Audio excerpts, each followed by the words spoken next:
Alrighty. Well, everyone, welcome back to a very exciting episode of the Storybox podcast. Today, my friends, I'm delighted to welcome a writer, director, producer, and screenwriter. If they're all in one, basically. He's a multi-talented human being. His name is Jon Pollono. Now, for those of you that don't know who he is, he wrote the very, very award-winning film, and it's a great, great movie if you haven't seen it already. It's called Stronger. It's starring Jake Gyllenhaal as well. I highly encourage people to go and watch the movie if you haven't already. It got a 95% rating on Rotten Tomatoes, if that really means anything. But Jon also stars and wrote a crazy but an absolute awesome film. It's up there for mine in terms of great movies. It's called Small Engine Repair. It stars Jon Bernthal as well. It's basically a pitch black comedy with a wicked twist. Trust me, the wicked twist will get you. And a powerful exploration of brotherhood, class struggle, and toxic masculinity as well.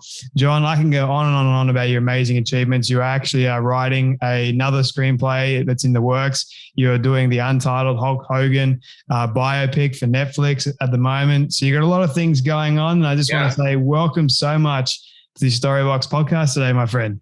I'm glad to be there. I'm glad to be on it, man. You know, I love Australia. I've been there.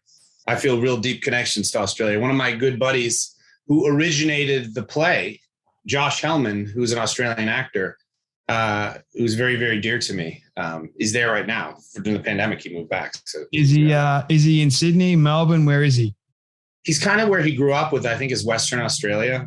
Oh, okay. So I've been to Auckland, Sydney, and Melbourne, but I've never been where he's from. Right. So can you say, without a shadow of a doubt, that you love Sydney more than Melbourne? Do you want me to say that? We'll own you because I'm from Sydney, so we got this little rivalry Melbourne between Sydney. But anyway, it's just. Well, I think they both had their pluses and minuses, but not minuses. They both had their distinct sort of character. But I did go surfing at Bondi Beach, which definitely might be the legendary Bondi. Yeah, can't go wrong with Bondi, to be honest with you. But you know, Jon, I really do appreciate your time, and it's good to hear that you are a fan of Australia and you have deep roots there, I guess you could say. My very first question for you that I love starting off all my conversations with, it's one of my favorite questions, and I'm curious to hear your response to it. What does success look like to you? Wow, that's a very deep question. Success primarily for me was being able to support my family doing, what I wanted to do. Like a passion, like a calling. That was, I think, the most important metric for me. And then followed by, again, being able to support my family doing things that I felt were artistically fulfilling. Mm. When was the moment for you that you realized that this was, in fact, success for you? Has it been this gradual thing over time for you? Or was there more of a catalyst moment somewhere in your life? Well, so it's two things. If I want to talk about creative success, it was probably one, I wrote a bunch of terrible screenplays, and then I started to take a deep dive into acting. I went to a conservatory, started to study plays, and then I was only a playwright for almost a decade before I sold a screenplay. And some moments, either seeing my work on stage or acting in the work on my stage, doing that, having sort of those moments of discovering my voice, and having that connection with an audience and knowing how to communicate with them and tell stories that were from my heart and, sometimes disturbed them, but thought-provoked, made them laugh, made them feel something. I think that's it. When I first found that the words in my head were then making people feel something on stage, that was the big creative moment where I said, okay, this is it. I've found it. I found my voice. I found what I want to do. And then, it took many years, but eventually, Stronger was sort of my big, Small Engine Repair and the success of the play kicked a lot of doors open. That started to happen at a time where, the studios would look at a play.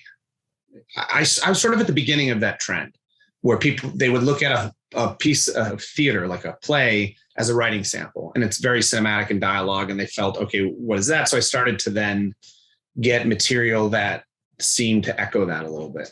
Yeah. And then once you start writing screenplays, then you just started to do it. And I was always like, at the beginning, I'm like, I don't know how long this is going to last. Like, when you're working class, you're living paycheck to paycheck and you still just do it. I mean, it's a balance, but it's only been the last, I don't know, 3 or 4 years that I've been able to breathe a little bit. And even still, and then like the pandemic hits and, you do something like small engine repair, which is you don't do that for the money.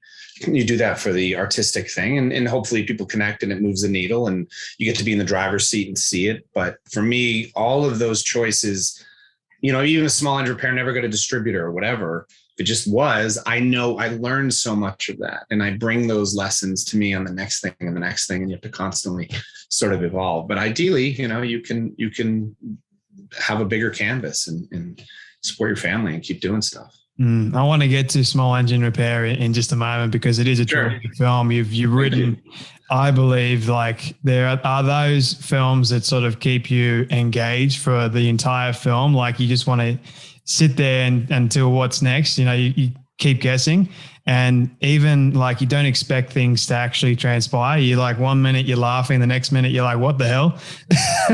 And it's kind of like that. But then I guess people just got to go and watch it. And I'm curious to hear the story about how you created that movie. But you mentioned that, you wrote a couple of screenplays, it didn't really go anywhere. Did you always want to be a writer, director, or even actor? Well, in the order, so initially I didn't grow up in an area that had any remote access to anyone who was making a living in a creative career. So closest I had to that was my idol growing up was Stephen King. And I just devoured his books and I liked writing short stories. And what I liked about Stephen King was that his stories kind of hooked into you. They felt your heart, but there was also that tension and the horror element, but they kind of fucked with, I'm sorry, is it all right that I use that? It's all good. So they kind of fuck with the reader and have them in the grips. And I really like that. And that's kind of how my mind functioned, that little bit of like devilish quality to it, but feeling it. So I started to write, short stories. I dabbled a lot in the horror genre for that reason. And then I went to University of New Hampshire. That's just all I could afford. I really wanted to go to NYU or USC. I just couldn't afford it.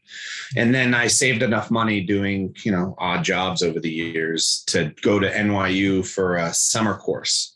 So they take, I think it's like 2 semesters worth of filmmaking and it's compressed into a 8-week thing where you go every day and you make films. And in that, I don't know what they do now, if they don't shoot digitally, but back then it was all, it was reversal film. So you got it developed and you had it and you edited and you did it. And that was like, blew my mind. And, I was always wanted to be a director because in my experience, sort of growing up in this sort of town incredibly far away from Hollywood, the movies that I loved, I prescribed to the director. Oh, that's Martin Scorsese. As you get now, I realize, there's a lot of hats. And, I think I love directing, but I love writing too. And I love acting, but that was directing because I was like, oh, they wear the hat. They do that. That's their vision. And then when I moved to LA, I had, it's one of those, directing is one of those occupations, at least in my experience initially, that you needed to have a lot of money as a cushion to support yourself. To fund a film. And the people I knew who were pursuing that to a real degree just came from money that I could not fathom, quite frankly. Growing up and just having to pay the bills and having to, fall behind and have the electricity turn off and just have like the stress of that. A lot of that was self-imposed because I kept doing, odd jobs and not really fully committing to a career because I'm writing and doing all this other stuff for, decades. And, but then writing, you don't require writing. No one needs to give you permission. You don't need any money. You just buy, computer or whatever, or you can write on a notebook. You can do it. And so I just did that. But the screenplays I wrote initially were not good because they were basically derivative of other movies. They weren't, they were slight new paint on movies that I loved, and it was not. And then I moved to LA after living in Colorado and New York City and just writing a bunch of shit. I moved to LA and I got a job at Castle Rock Entertainment in the mailroom. And like the second day I met this guy, Phil Santani, who I'm still friends with. And I owe him maybe more than any other person because he was taking an acting class at this conservatory and he told me about it. And I went and like audited a class and I was like, oh, this is kind of cool. And I had acted in short films and stuff, but I started taking this class and I felt so foolish about it. I felt like such a, I was afraid to admit that I was an artist, I guess, to some extent, you know, it was hidden. So I couldn't fail. And because I just didn't know what that looked like. Anyway, it's a complicated thing. Do you think you're more afraid to actually succeed because you hadn't really achieved it yet, or you're more afraid of failure? I wasn't afraid of failure. I was afraid of being a joke and I didn't have a cushion. I mean, my parents were, so far removed from that world and, supportive, but like I couldn't call and say, hey, can you pay rent for the next 6 months or what? I just didn't have that. That's not where I came from. That's not the financial reality. You know what I mean? The fact that I packed all my shit in a U-Haul and moved across country with 2 dogs and a girl who, ended up breaking up. But, that was them. They're like, you've made it. You're leaving the town. You got a job. You got a job in the mailroom at Castle Rock. Like your dreams are coming true. They just kind of didn't get it. So I took this acting class and you study theater. You read plays. You don't read screenplays. You don't do like a scene from Sopranos or whatever. You do plays. And I started to read these playwrights. And I had been, I think, to one play in my life in Peterborough, New Hampshire. I saw like a production of Dracula, and it was really good. But it was like, I remember being embarrassed in the theater because I was so uncomfortable with my own skin in terms of admitting I was artistic that I saw these actors really going for it. Mm-hmm. I mean, that's such a key to acting, is to not judge and just be fearless. And I had trouble with that. So this acting class really chipped away at that. And again, reading these plays and reading this type of writing that was so provocative and deep and not just to entertain, but to really do all that. So I started to, do the acting, and I felt like I had a knack for it. It really connected. One thing I felt acting really worked for me was like, you are the sum total of all the decisions you made, all the pain, all the ups and downs, complications. And the whole thing is like, like Jay, you're going to play this character. No one can play it the way you're going to play it. You tap into all your stuff. Nobody can do that. You may not be right. You may not have the technique. You may not, whatever, but no one can do the things you do. So it's about being present and saying, oh, that's it. So, look, wow, you always get so deep with your guests. I don't know, man. I do. Yeah. So I love it.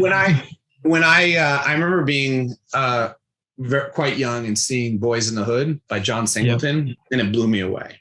Yep. And I just remember thinking, Jesus, like what business do I have making a movie? I didn't grow up in South Central. I didn't have a friend die in a drive-by. Like I've never had that level of drama in my life. And then, getting into theater, realizing that, I think the first play I did in class was Death of a Salesman. And it's just this monumental achievement in a very specific, intimate portrayal of a family.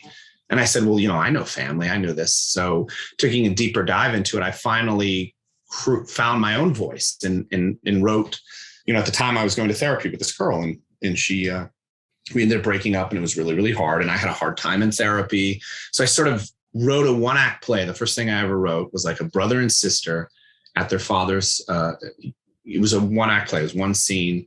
I don't know how they do it there, but in New England, it's like, if it's the winter, you go to a funeral or anything, you just have a room where everyone throws their coats on a bed. So it was in this bedroom and there were coats all over the bed, and the brother's in there looking, and he's kind of like a tightly wound, kind of similar to the character Frank, but not quite. And he's looking for something the aunt asked him to get in the book. And his sister, who lives in California now and is like kind of, a hippie with his kid and like left town, she goes to find him, and they have this really in-depth conversation trying to crack into each other. And it was very deep and by the end there was a step towards understanding, and she was trying to get him to therapy and all that stuff. It was a very, very small event happened in it, but it was super truthful, very funny, very raw. And I felt it was tapping into the things I was feeling, which is like this like roughneck New England aesthetic coming into California, and this sort of like hippy dippy, beautiful, but also kind of partially fake thing. And I was like, this is all the stuff I'm feeling. And I put it in this one act play, and it was great. And I did it in class a bunch of times. And then some other people in the class were like, hey, write me a monologue. We do this. And I just started doing it. So you do that. And then, it got to the point people didn't even know what was the published play and what was mine, because I was having a knack for it. And I also sort of got to like, oh, I know that actor. I know their strengths because I'd been going there for so long. And then we started a theater company, and that's actually where I met my wife, was in that class, who we're still been married 17 years now. And we started a theater company, and we produced a bunch of my one act plays and then some other ones. And then, got my first audiences and getting that feedback, and just kept doing it and write plays and kept going. And then, Small Engine Repair was, definitely not my first play, but that was the most successful one I had written, and it sort of started to open doors. And then I could take those things, those lessons, and I still write plays, and then use that in movies. And my first sort of hitting the ball with the fat part of the bat was Stronger, which was, most of my plays had like a New England working class aesthetic, which is something I felt very comfortable with. And I felt like, again, to your point before, instead of writing my Indiana Jones clone or my version of, Chinatown, it was like these working class New England stories. And I just knew those voices, and it was very authentic to me. And I could explore, be really specific in that milieu and then make it very sort of universal. But Small Engine Repair was the next evolution in that, in which I took that aesthetic and that authenticity and added some very provocative themes and made it visceral and added the thriller to it, made it genre. And it just really connected with people and really took off. I appreciate you sharing all that. Of course. That was a deep conversation, Jay. No, I love the deep stuff, because that just shows you, right? It shows your heart, shows where you're at. It shows where you've come from. And I can relate to a little bit of what you said, because, being in the arts itself is a difficult place to be in for a lot of people. And I wanted to be a filmmaker growing up, and I didn't think that any of the screenplays that I wrote or any of the movies that I made were any good. So I think I didn't think that I was quite going to ever make it. So I was very, very much worried about what people were going to think of me in particular for making this particular movie, right? So it became one of those areas where I just needed to detach myself from the art itself and just be as vulnerable as I possibly could, because that's what I believe, that's where the best artwork comes from, to be honest with you, is when you just put yourself out there and you just do you is what I've discovered, so I appreciate you sharing that. But what kept you going during those difficult and those tough moments?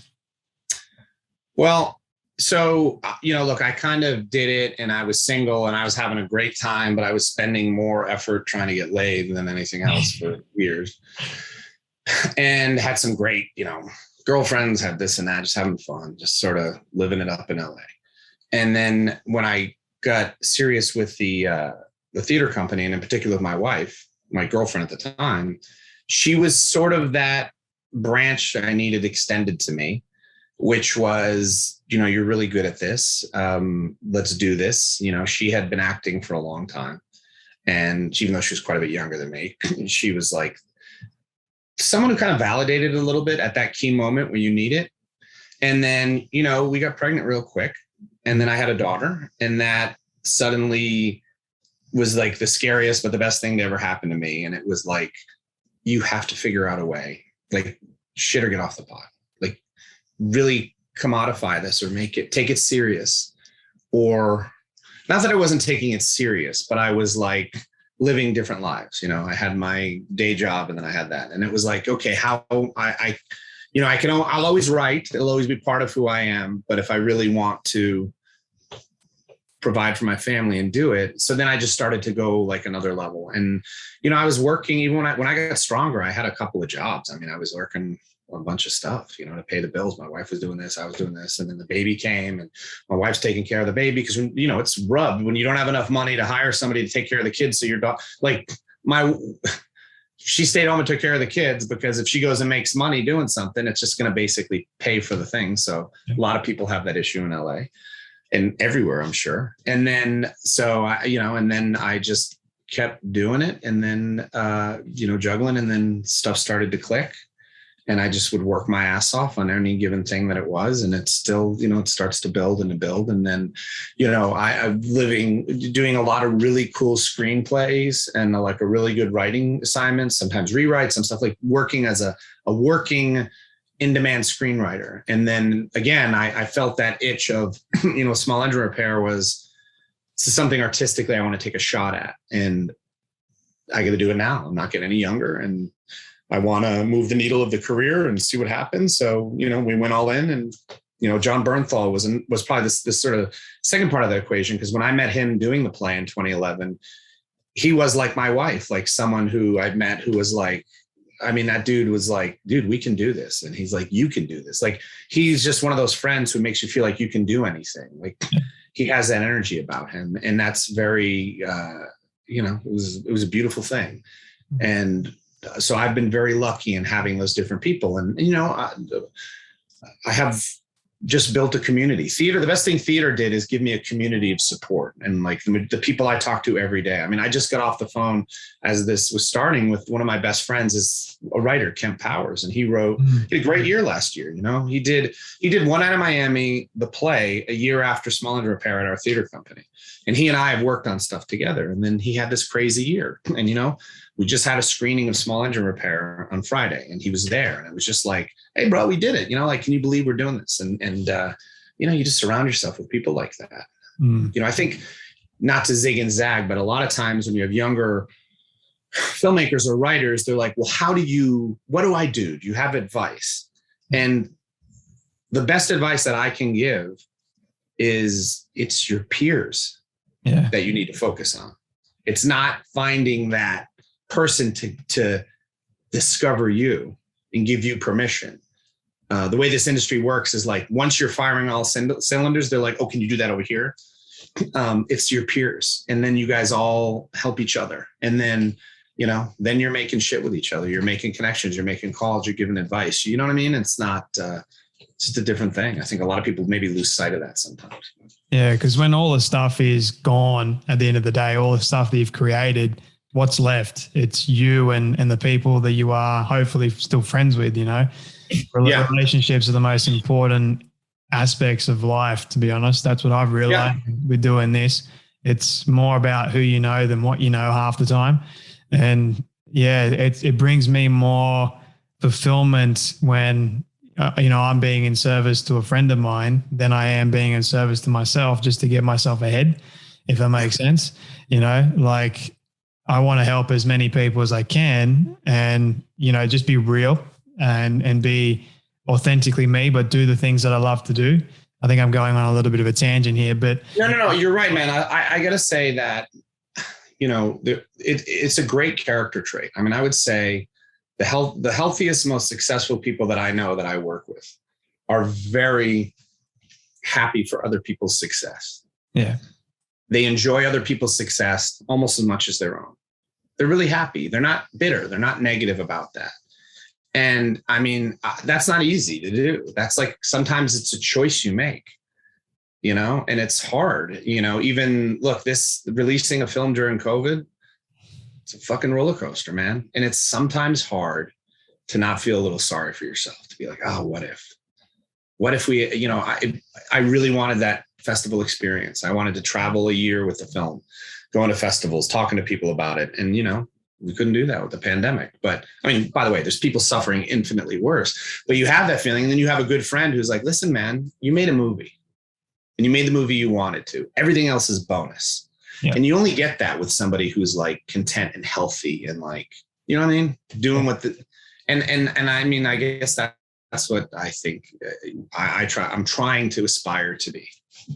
Absolutely, man. And for something like Small Engine Repair, and talking about the writing process as a whole, being creative, that sort of thing. How do you know that it's the right time for it to actually get made? And how do you know that it's actually finished? Oh, I mean, it's finished when you run out of money and you have a deadline. But so, look, the movie just on the paper, the play is it's not that it's overtly cinematic, but it has certain things that make it very conducive to an independent film, which is primarily one location, a small cast, very clear stakes that are ratcheting up throughout, tension. A lot of plays, I think, have difficulty transitioning from stage to screen because they're very maybe intellectual, or they're deeply thematic, but not necessarily, viscerally tense. And then so we had that. I was leaning into that, and then the technology changed from 2011 to present day, but the themes just got more and more relevant. And then when schedules lined up and the money lined up and everything, I updated it. I think in particular for me, it was the Me Too movement that was very much, I think the play was sort of, before Me Too, but it was having a conversation about things that ended up being prominently spoken about in the Me Too. So it was kind of like this stuff just came out. So then it was like, oh, okay, now's a great opportunity to contribute to that. And, hopefully be thought provoking but fun and visceral and smart. But now maybe the viewers and audience is ready to have a more challenging conversation about these themes, and not in a didactic, preachy way. I mean, one of the strengths of the material I always felt was, it operates on multiple levels. So you couldn't, maybe that theme didn't make sense to you at all. You didn't even see it, but you can still follow the story. But if you look at it and chip it away, you hopefully see that there's a design under there that's really trying to say something deeper. And it felt like those themes were more relevant now than ever. So that made it feel like, yeah, it has to happen now. Yeah. One of the characters that you actually play, Frank, it kind of feels to me when I was watching it, kind of feels like he has had a pretty hard life growing up. Kind of feels like he has these inner demons that he's got to work through, but then he's got his mates around him that they're all together. They're all helping one another. And when they're not together, you're kind of like miserable.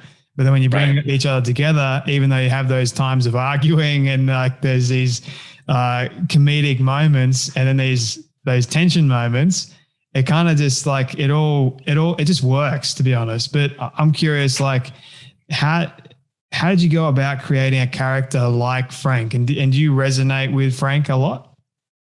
I mean, I can, look, I think every character you write, you chip off facets of yourself, all of those characters. I feel like you can put yourself in them. I mean, that's just the nature of writing.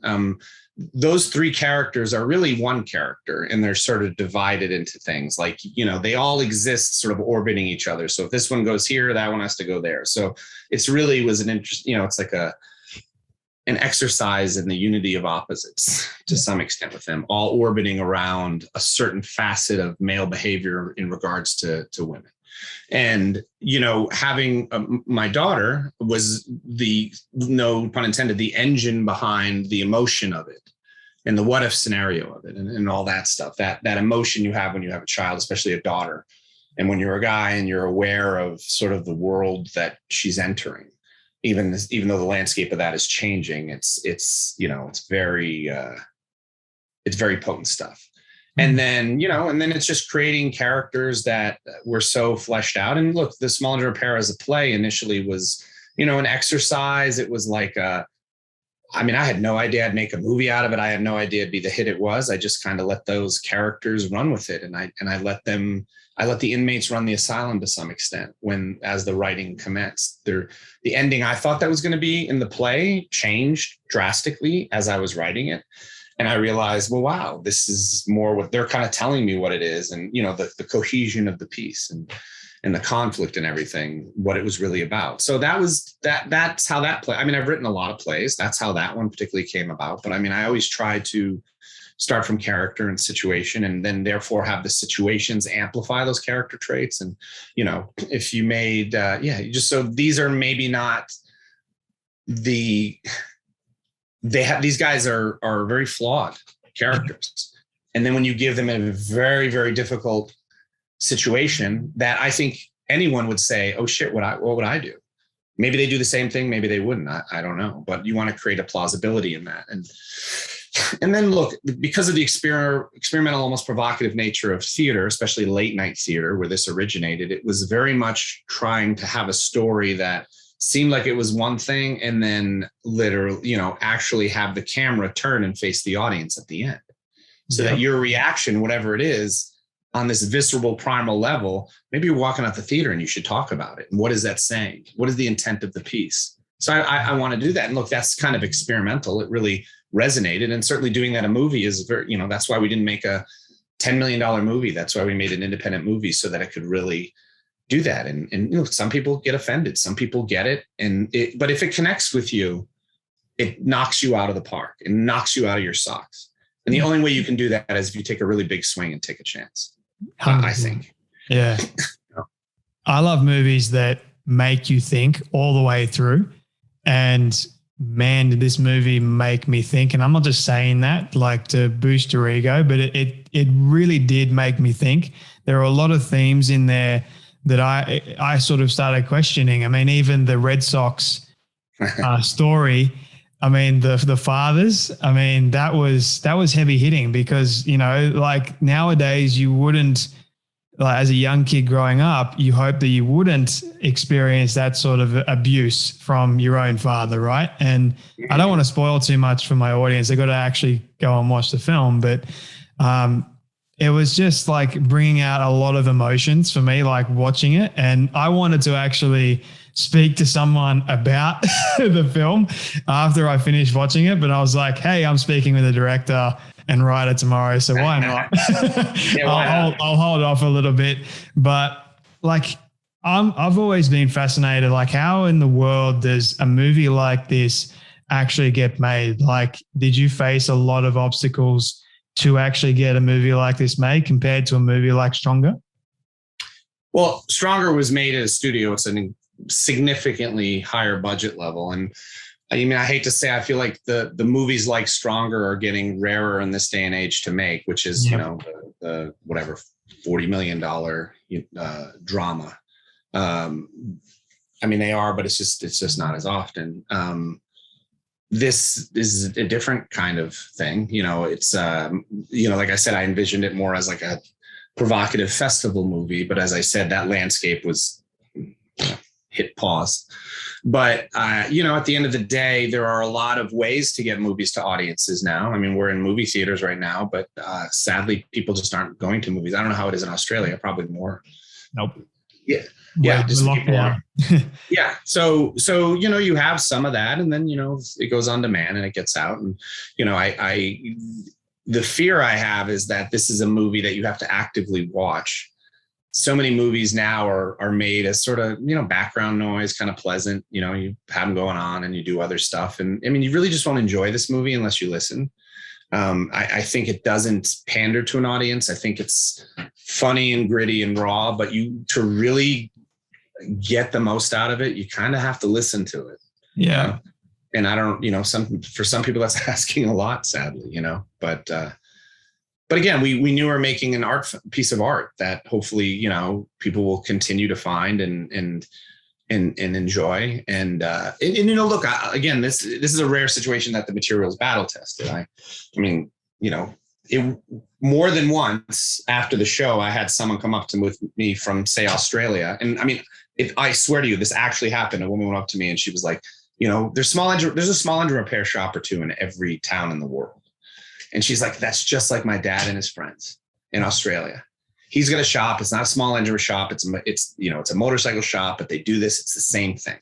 And I love that it made, because I think if you get really specific regionally or specific, it's very universal. Like the accents are different. Maybe it's not the Red Sox, but it's like whatever team, you grew up with or whatever. That's what's fun about it. So I knew that would translate well.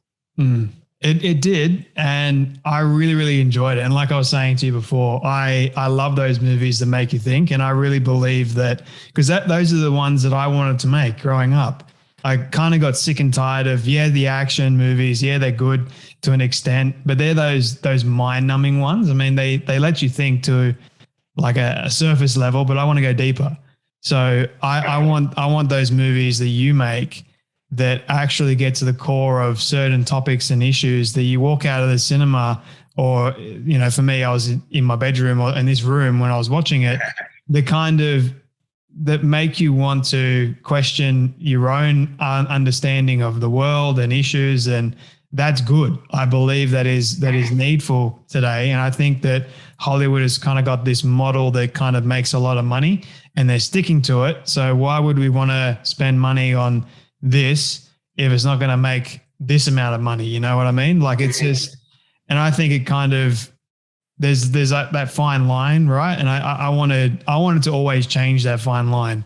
And I'm grateful for the people that actually get these movies made, because I love them and I hope they never stop. So I just want to say thank you for making a movie like this that I can think and enjoy at the same time.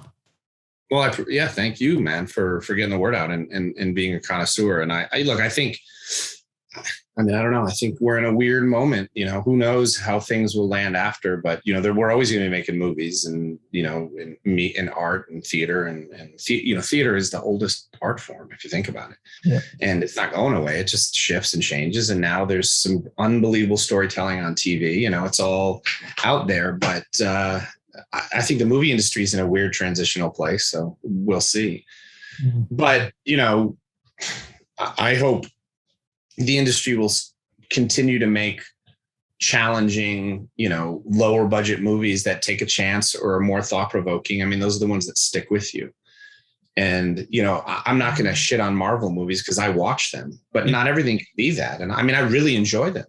Yeah. But you know, sometimes you just want to try other things, and not that I like, by the way, I don't think Marvel movies are saying we're the only game in town, but I think that is the first time we've ever had such a dominant genre, the superhero genre, that is, you know, it's going to be so enticing, but you know, the budget on Marvel movies, like 200 times what our movie is, you know, it's so it's just going to be different. We just got to be, you know, making different kind of stuff. Yeah. You know, I don't want to crap on Marvel movies either, because I do watch them and I do enjoy some. Yeah, no, I mean, I do too. But yeah, I enjoy these ones even more. So I guess that's what I was sort of alluding to, that these ones, I mean, they don't require a great deal of money to make, to be honest, but they do require money. Well, I mean, that's money you put on, you know, but when you talk about all, you know, what Jon Bernthal, Shea Whigham, you know, all these people usually get to do something like this, they're working for much less. And, you know, I am as well, especially as a writer. So, you know, it's deceptive, but these passion projects people are doing because they love them, and it's a great workout. Yeah. And it, you know, hopefully moves the needle artistically, but, you know, and then you got to pay the bills sometimes too. Yeah, that's it. There's that also another area that you got to worry about, which is surviving in the world while doing the thing that you love. What was the hardest day for you on set? Do you remember? Well, okay. So there were a couple of hard days. You know, when you're shooting in, you know, the biggest, most expensive thing is just time. Yeah. So when you're out of time, so when you have time to do something and you want to make sure you get everything you need in an organic way, and then something goes wrong, whether a light doesn't work or a prop or a table or whatever, can really slow things down. Maybe one of the singular hardest moments, which actually ended up being a huge gift, so to speak, which is the opening scene when Frank goes up to the repair shop. You know, it's sort of a flashback. It's starting 12 years before the movie kicks in. He's just gotten released from the clink. He's going up. He hasn't seen his daughter in a little bit. And we had all these, Matt Mitchell and I, the DP, we had all of this. Because, you know, especially when you're in it, you have to be very, pre-production is key. You have to know what everything's going to happen. And again, we didn't have the budget, nor was I interested in, after every take, stopping it and watching it on playback. It was just like, let's just shoot it. Just get another take. Let's get 2 more takes in the time it would do that. Let's just trust it. Yeah. Keep going. And that's very much how this film was shot. It wasn't like, let's pause it, let's do it. Oh, he blinked there. It was like, nope, let's just keep going. Keep capturing, keep the actors limber, keep going. So that morning, though, we did have like some really interesting, there was no dialogue. It was some tracking shots of the things as Jon Bernthal and Shea cars pulls up, they get out, Frank gets out. And if you look at the shop, so many of the details, some of the hardest things are so thrown away. You're like, no one's even noticed. But the front of the shop, it's like sold, it just bought it. The idea being is that he set it up. He's like, I'm going to buy this shop the day I get out of prison, and I'm going to turn my life around. I'm never going to drink again, and I'm going to get everything good. So it's supposed to be Dolly, this very lyrical as the little snow is falling and our, credits were rolling and our music kicks in and we push in on these Dolly shots to him. The friends come out with the girl, put her on the ground. There's a pause, negative space there. And she runs up and Frank holds her and is like, I'm never going to let you down again. It was like, supposed to be like more of a touching thing. And it was supposed to snow heavily at like, say 1:00. So we started shooting at 6 a.m. So we're at like 7:30 and the snow is fucking coming down harder and harder to the point where you can't use a dolly with that much snow. And then you have to start covering the equipment and doing that. So the little bit that we shot is unusable. And then we got one master take where the little girl in that scene was Jon Bernthal's daughter. Oh, wow. Addie, yeah, who I've known since she was born, but obviously she's about her dad. So we got one take where she runs up, but then take two, it's snowing out. She's cold. Her shoe falls off, snot's dripping down her nose. She doesn't want to leave her dad. She's cold. She's confused. Everything's going on. Everyone's stressed. What are you going to do? So we just kept shooting it. So, he went up and he's like, here, go to your daddy. And she's like, no, I don't want to go to him. She's heartbroken. She's crying. So we just kept rolling with it. We just worked it. Said, let's just see what we capture. And we just kind of did it. So it became a scene about a guy who's gone from prison, who came home and his own daughter doesn't recognize him. So whereas I had written a scene that's going to be like a heartwarming thing, and then we'll snuggle into the family for a couple of scenes and really get the dynamic of the three fathers. And then we get to that bar scene, which turns dark because like his violence comes back out. It became very, very dark from the beginning, very challenging. And it changed the tenor of the whole movie, quite frankly. It made it's more of a minor chord. So then we had to, that's what you had there and leaned into it. And ultimately, I think it makes the movie in some ways harder to watch emotionally, but it makes it a lot cut deeper. So that was the hardest day because it was like, I'm shooting stuff that I didn't plan on shooting and I don't know if we got it. And then in the edit room, we made that sequence work. You throw the audience right into the emotion, which I loved, if I can say that. But how many days did you get to make this movie? I forgot. It's like I'm putting it on my memory. Actually, we shot it in 2019, if you believe. Wow. Because we were done, a year and a half ago, but pandemic hit the brakes. I think we had about 4 weeks. That's not long. No, to film almost 2-hour long movie. It's not. But again, primarily one location, and we tore through it. Obviously, the benefit again, you can't shoot many, as you know, when you make a film, is every time you move locations, it's like you lose half a day. Yeah. Or more. Set up time. So we're all there. So we shot the first almost 3 weeks in that shop. And then the last week was other stuff, pickups and one day here. The bar day was very stressful with the fights because we had, all Jon Bernthal, who's a producer on the movie, as well as, the lead actor was like, called in all these favors. And our fight guy was the guy who does all the Marvel movies and he did Punisher and stuff. So we had these incredible fight guys, but like, dude, we shot a lot in that bar. We had it one day, shot the shit out of it. You did. Damn. I'm loving like all the backstory stuff behind this movie. I want people to go and watch the movie. How can they go and do that, Jon? I don't know how it's working in Australia, but I know we're in early October, we'll start being on demand. And then I know there's an international thing, but like, it's been such a crazy couple of weeks. I wish I could know, what, maybe I'll find out and I'll email you, but I know it's going to be releasing into the world after the US.